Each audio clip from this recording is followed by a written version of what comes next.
Pinapalapot nila ang sauce ng kanilang pansit. Ito na po ang ating finished product. Pansit canton with lettuce. Ayan, lagay natin dito. Woohoo!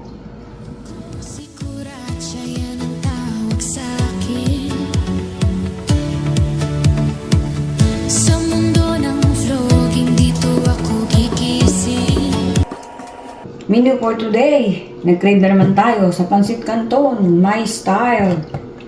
So, ang ating ingredients ay pork. Lalagyan natin dahil si Don P mahilig sa pork. Ito ay binabad ko na sa toyo. Binabad natin sa paminta at saka sa garlic powder. Ito. So, palalambutin natin ng konti ito, saka natin igigisa. Ito po yung aking pansit canton na malapot ala savory style. So, nag-crave ulit tayo. So, magluluto tayo. Ganito lang po kasimple. So, palalambutin ko muna ito ha. Babalikan ko kayo later para hindi masyadong mahabang ating kabidyo-bidyuhan. Maraming salamat po sa inyong walang sabang suporta. Mga kakuratsa kong minamahal, nilalangaw, nilalangit. Nilalangaw pati, luma-luma. Sige po, babalik po ako. Thank you! O, diba? Andito na ako. Bumalik ako agad. Sangkutsahin po natin yan para sipsipin yung flavor na nilagay natin. So, pag medyo, alam niyo nang medyo na prito-prito, stir fry lang po yan. Lagyan natin ng tubig pampalambot sa ating pansahog. Gusto ko lang po malasa yung pansahog, diba? Iba pa rin yung may lasa yung nakasahog. Tapos iba pa yung sa sabaw. Alrighty? So, kailangan natin ng scrambled egg dyan. Siyempre, pag scrambled, di-scramble, diba? Ayan, 2 piraso. O kaya 3, depende sa inyo. 2 lang ilalagay ko. Nung nakaraan, 3 yung nilagay ko eh. Lagyan din natin ang lasa yung itlog. Lagyan din natin siya ng konting bawang. Kung meron lang naman, powder. Lagyan natin ng konting paminta. At lagyan natin ng asin, kaunti din. Saka natin scramble maigi. Konti lang na asin. At para lang may lasa yung itlog nyo. Sabi nga ng iba, lagyan mo ng asin ang itlog mo. Scramble. And then tapon. Ito po minana ko sa tita ng asawa ko. Sabi niya para daw parang ano tawag dito, maging fluffy yung itlog o parang medyo madaling scramble. Lagyan ng patak ng tubig. Okay? Ito po ang twist dyan. Lettuce po ito. Itong ilalagay natin. Bumili si Don P ng maraming lettuce kahapon. So, di ba magtataka kayo bakit lettuce? Ako din dati, akala ko hindi pwede. Pwede po pala at masarap. Dito kasi medyo maraming lettuce. Mahirap maghanap dito ng mga... Sa Philippine store lang may mga kung ano-anong gulay na galing ka sa Pilipinas. So, mag-i-improvise po tayo. Nung una nagtataka ako, pwede ba yung lettuce sa pang gulay? Alam ko, ano lang yan, salad eh. Pwede po sa sinigang at masarap. Subukan ninyo. Yun pong gano'n, romaine lettuce yata yan. Yung malutong. So, yan po ang isasahog nating gulay. Kasi po, yan po ang may gulay tayo. Kaya, tapos nag-crave tayo sa pansit canton. Ito po kailangan din natin ng pansit canton. Kasi meron mo pansit canton na walang canton. Tapos lalagyan natin. Since wala po akong chicken broth, improvise din po tayo. Meron po tayo nitong, which is not healthy. So, cubes. Cube, isa lang eh. Bawang, sibuyas. Tansyahin nyo na lang kung gaano kadami. Pero ito, kalahating ulo ng bawang yan. Ito naman ay small size na sibuyas. Pero yung ginamit ko po dito, yung malaking sibuyas. At hinati ko lang sa 4. Gisa lang po natin yan, okay? Shout out po pala sa ating kaibigan na si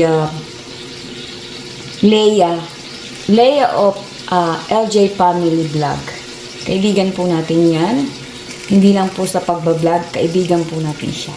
Pero nakilala natin yan dahil sa ating pag-YouTube. Alright? Shout out Leia. Ang kanya pong channel, LJN Family. Buong pamilya po sila doon. Actually, yung LJ, anak niya po yun. Unika Iha. Shout out sa iyo. Good night. Matulog ka na dyan. Gabi na dyan.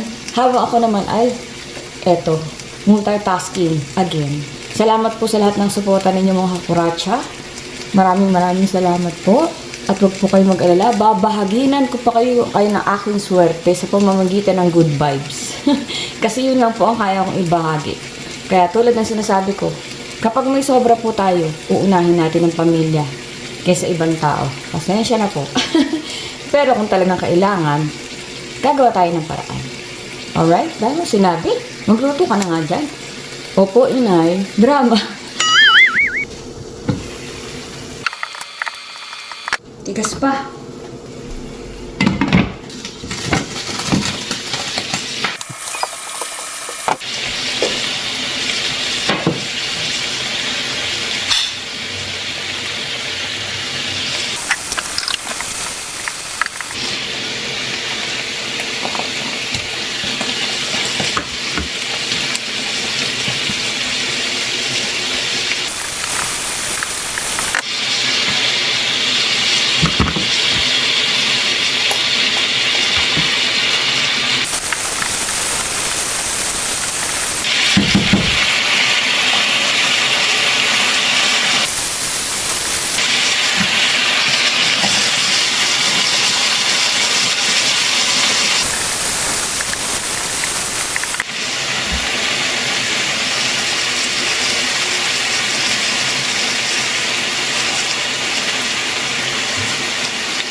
Since wala po tayong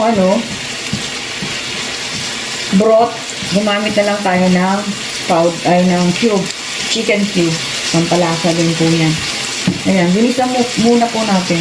Hingin natin ng tubig. Napakadali lang. Naluto ko na ito dati. Konting asin, pampabango.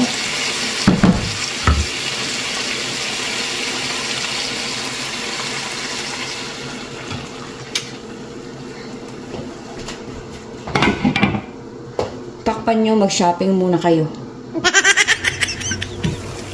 So, may pansit po bang may asukal? Wala, di po ba? Pero tayo, maglalagay tayo ng konti. Konti lang po baka parang minatamis yan.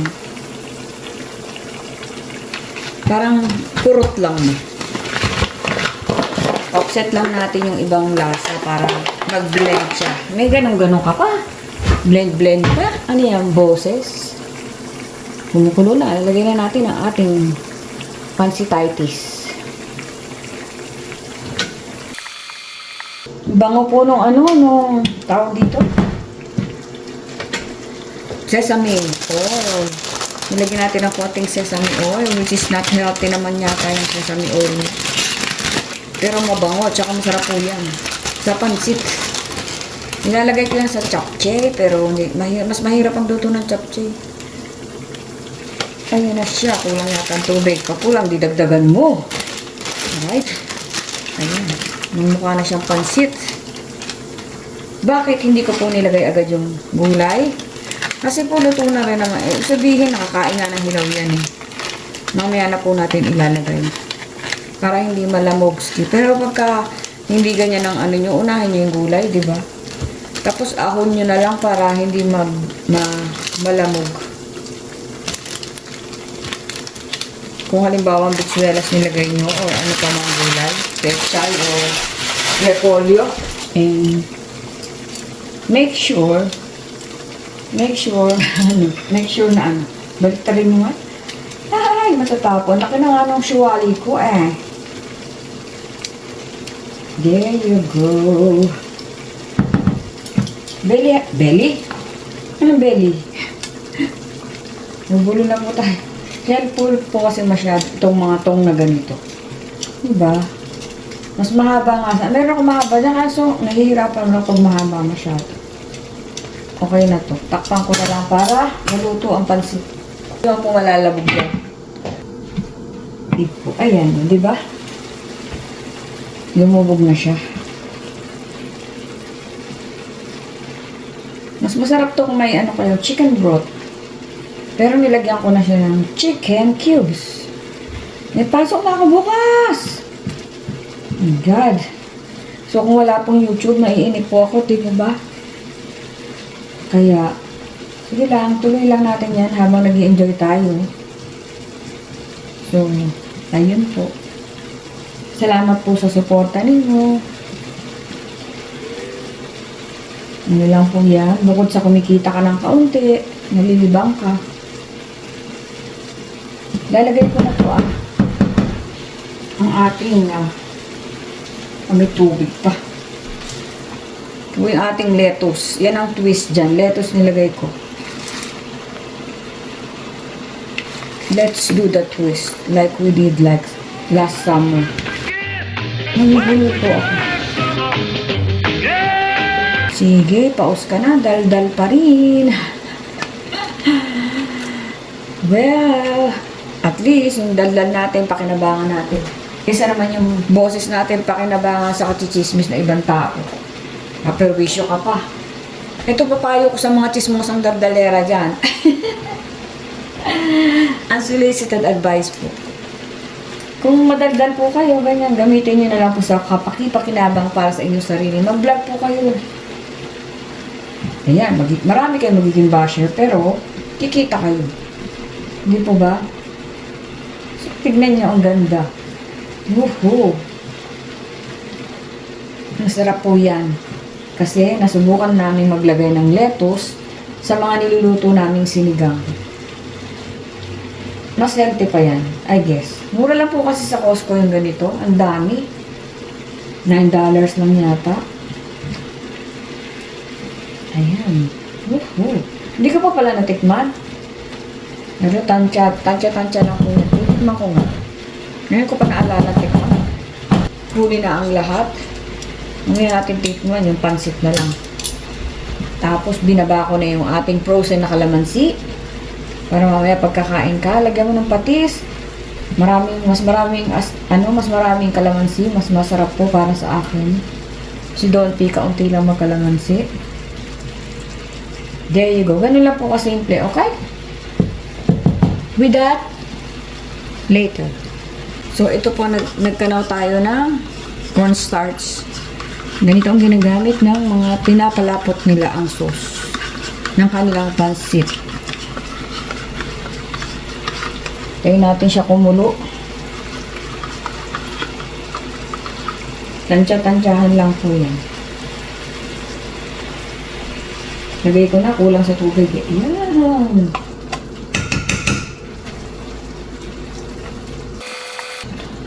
Huwag mong lambugin para maganda. Masarap. Yan, nakikita niyo po, lumapot siya. So, ganyan yung sekreto nung mga sa Savory. Hindi nga. Hula ko lang po yan. At saka para hindi rin po, sipsipin ng pansit yung tubig.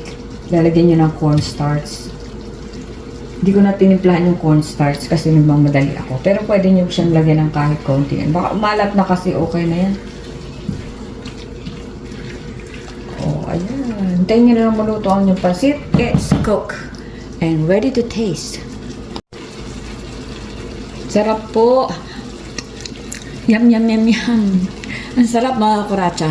Walang halong biro. Ni walang halong biro. Kaya sana'y paniwalaan nyo ang luto ko na ito. So mga kakuratsa, ito na po ang ating finished product. Pansit Canton with lettuce. Ang sarap po mga kakuratsa, pera biro. Try po ninyo. At mas masarap siya yung bagong luto. Ayan po. Nagsasabaw-sabaw pa po siya sa gilid-gilid. Nilagyan po kasi natin ng cornstarch. Sarap mga kakuratsa, pera biro. Ayan, di ko siya masyadong naayos. Okay na yan, ha? At di ko masyadong sinahugan kasi hindi nga po kumakain ng baboy. Alrighty? Enjoy po ninyo. Try nyo po ninyo. Napakadaling lutuin. At napakasarap. At pag nagustuhan po ninyo ang aking video, pwede pong paki-like and subscribe. Like and subscribe mga kuratsa. Salamat po. God bless. Wait, there's more. Pala tapos.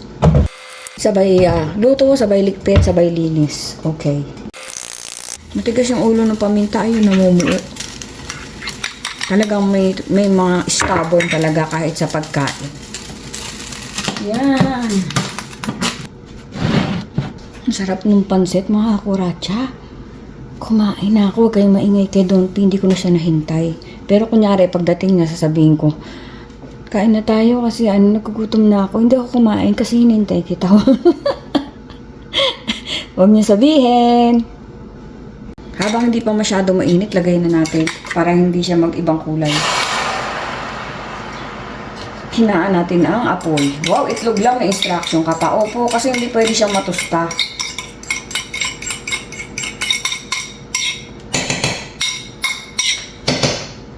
Natira pa, sayang. Oh, ang dami pa, oh. Motsi. Binayaran nyo yan. Lalo ngayon, mahal ang bilihin. Kayo din nyo, pati yung nasa plato. Here you go. Kailangan bilog siya. Or kodrado o whatever. Yan, para maluto ibabaw. At itong ating sausawan, kalamansi with toyo. Luto na yata ang itlog ko. Ang itlog nyo. Ang itlog nating lahat. Dapat di siya masira. Ay! Ano, balintatuungin na. Ay! Hindi ka pala pwedeng chef. Dapat yung humahagis-hagis sa mukha mo. Yan, ganyan lang po siya. Okay? Ganyan lang. Pinatay ko na siya. Medyo naprito na nga ng konti yung ilalim, di ba? Okay. Perfect. Perfect combination. Perfect combination. Look like you and me. Perfect combination. Ba't ka ba kanta ng kanta? Hindi ko maiwasan. Pasensya na. So, di na nga. Okay na siya. Ayan yung pansit nyo. Niluto ko na to dati. Yung ibang mga hindi nakapanood. May nag-request po kasi nito. Itago na lang po natin siya sa pangalang. Marami po nag-request nito eh. Teka lang. Sa dalawa. Isa po. Ako yun. Alright. Kaya inulit natin. Meron naman po talaga. Ayan. Lagay natin dito. Woohoo! Dapat covered lahat yan eh. Dalawa lang kasi nilagay kong itlog. Okay na yan.